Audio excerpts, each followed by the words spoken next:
Tonight we take you to the Syria border with Turkey.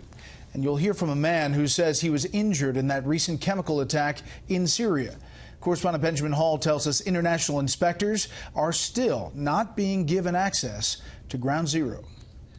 For the fourth day in a row, chemical weapons inspectors failed to reach Douma, the site of the alleged chemical weapons attack. Russian officials have worked with the Syrian regime, we believe, to sanitize the locations of those suspected attacks and remove incriminating evidence of chemical weapons use. The Syrian regime has claimed that rebel gunfire kept the inspectors back. But Fox has learned that all rebels had been bussed out of the area 10 days ago as part of a Russian deal. Today, hundreds more rebels gave up their weapons elsewhere in the city, afraid of further gas attacks. Fox has also learned that the bodies of those who died in the attack have been taken from their graves by the regime, and doctors who treated the victims have been detained and threatened if they give evidence. Doctors are scared that their families who stayed in the in town or live in the government areas will be under threat from the government. Despite these attempts, though, the truth is emerging. Bit by bit, we're able to paint a picture of what exactly happened in that terrible chemical attack in Douma.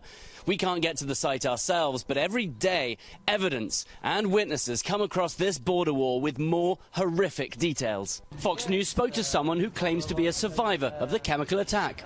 What I saw were hundreds of injured bodies lying in the corridors, some dying of gas, others by conventional weapons. Many faces were discoloured, all red and blue.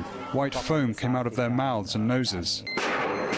But despite the strong US-led military response, the Pentagon has acknowledged that stockpiles remain. They will have the ability to conduct limited attacks in the future. As they contemplate the dynamics of conducting those attacks, they've got to look over their shoulder and be worried that we're looking at them and we'll have the ability to strike them again. Syrian rebel leaders have shown gratitude for the strikes, but said they hoped the US would do more. We ask that the President looks at the region again, because there is an enemy growing strong here, that is the alliance of Iran and Russia.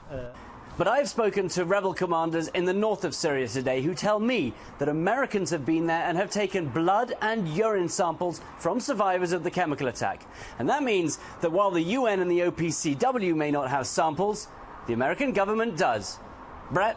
Benjamin Hall along the border with Syria. Benjamin, thank you.